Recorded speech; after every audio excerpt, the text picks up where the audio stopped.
ഇന്നലെ ഒരു യുവാവ് ചോദിക്കുകയുണ്ടായി, ഉസ്താദെ, മാസ്റ്റർബേഷൻ ചെയ്യൽ കൊണ്ട് കുളി നിർബന്ധമാകുമോ?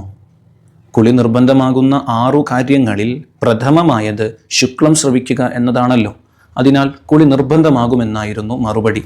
പ്രവർത്തനം അതിനിഷിദ്ധവുമാണ് ഇസ്ലാമിൽ.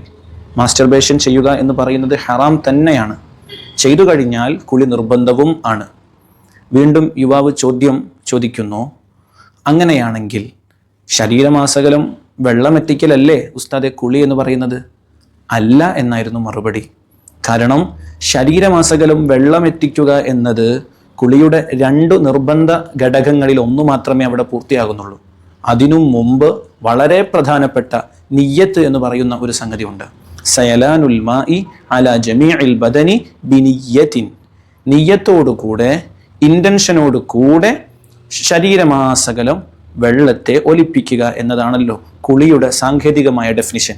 അത് അപ്രകാരം നിർവഹിച്ചാൽ തന്നെ അത് സാധുവാകുകയുള്ളൂ. ഏതുപോലെ ഇന്ത്യൻ നിയമാനുസൃതമായി ഒരാൾക്ക് വാഹനം ഡ്രൈവ് ചെയ്യണം എന്നുണ്ടെങ്കിൽ അദ്ദേഹത്തിന് ലൈസൻസ് നിർബന്ധമാകുന്നതുപോലെ ഇസ്ലാമിൽ കുളിയായി അംഗീകരിക്കപ്പെടണമെങ്കിൽ നിയ്യത്തോടുകൂടെ ശരീരമാസകലം ജലം എത്തിക്കേണ്ടതുണ്ട്, ഒലിപ്പിക്കേണ്ടതുണ്ട് എന്നുള്ളതാണ് നിയമം. ശ്രദ്ധിക്കുമല്ലോ. അസ്സലാമു അലൈക്കും വറഹ്മത്തുള്ളാഹി വബറകാതുഹു.